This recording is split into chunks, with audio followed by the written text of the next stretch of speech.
Welcome to all. Ray Shikshan Sanstha's e-learning online education. Today we are going to learn a poem of 10th standard English Kumar Bharti Animals, which is written by Walt Whitman. Let us read out a poem Animals. I think I could turn and live with animals. They are so placid and self contained. I stand and look at them long and long. They do not sweat and whine about their condition. They do not lie awake in the dark and weep for their sins. They do not make me sick discussing their duty to God. Not one is dissatisfied, not one is demented with the mania of owning things. Not one kneels to another, nor to his kind that lived thousands of years ago.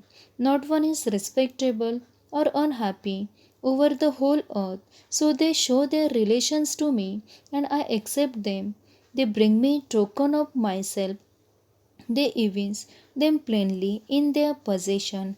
I wonder where they get those tokens. Did I pass that way which times ago and negligently dropped them? This is a frivolous type of poem which was written by Walt Whitman. The poet tells us that he feels more at home with animals than humans. What he finds complicated and false.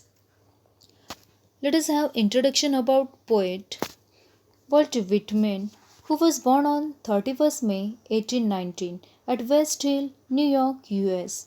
Occupation as poet, essayist, and journalist. He had written poems Leaves of Grass, Song of Myself, O Captain, My Captain, Song of Open Road. He was awarded with Golden Kite Award for picture book illustration. Let us have explanation of poem according to stanza. The first stanza, I think I could turn and live with animals. They are so placid and self contained. I stand and look at them long and long. In the first stanza, the poet here desires to turn into an animal and live with them as he is impressed by their calmness and the purity of their mind. Unlike humans, animals seem so content with their lives and are happy in their natural surroundings. The simple lives of animals help them maintain self control and their rationality. He stands and looks at them for a long time. The poet stands and looks at them for a long time. In the phrase long and long, the implied meaning is the longing that the poet feels for these two qualities in human beings. Let us see figures of speech. I stand and look at them long and long. Repetition. The word long is repeated for emphasis. Let us say second stanza. They do not sweat and whine about their condition. They do not lie awake in the dark and weep for their sins. They do not make me sick discussing their duty to God. What the poet says in the first three lines of the second stanza, the poet is quite happy with the fact that animals do not make complaints and cry about their conditions like humans.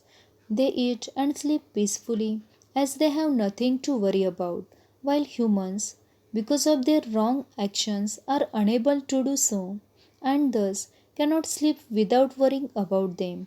Humans, even after committing sins, talk about God and rightness, while animals are simple creatures and they do not need to worry about praying to God.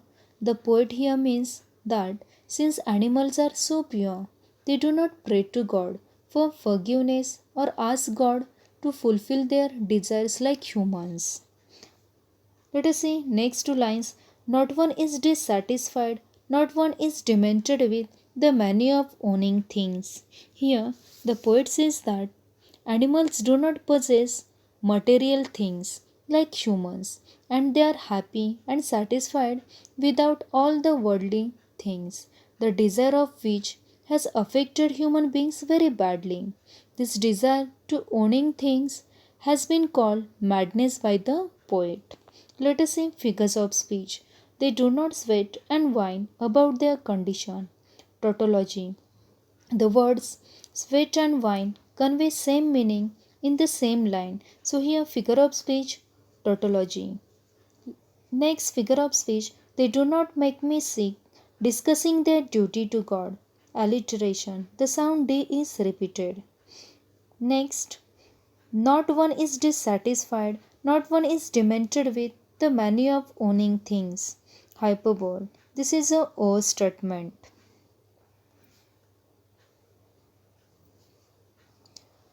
Let us see next stanza.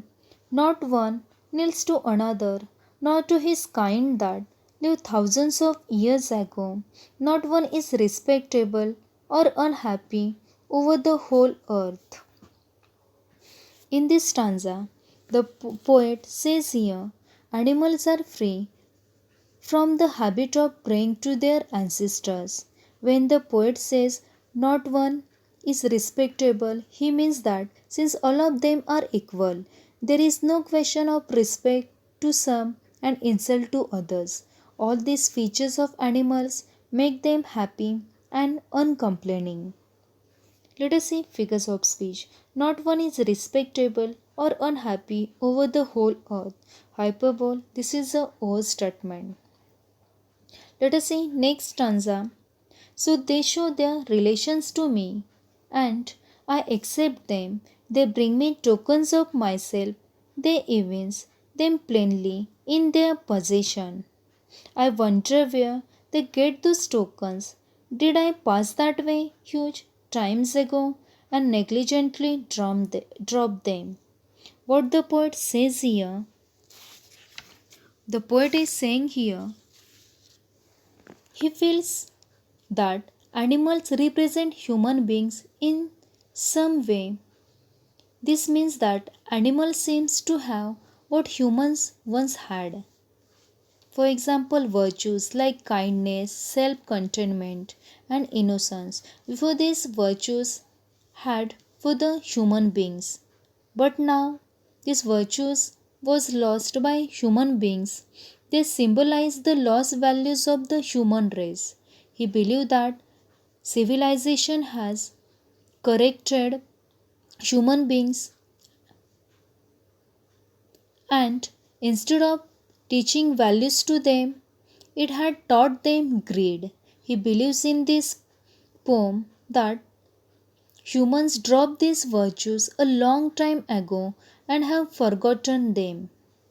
Before, according to the poet, all these virtues which was having for the human beings, but now all these virtues was lost by the human beings. I think you understood this poem and thank you for watching this video.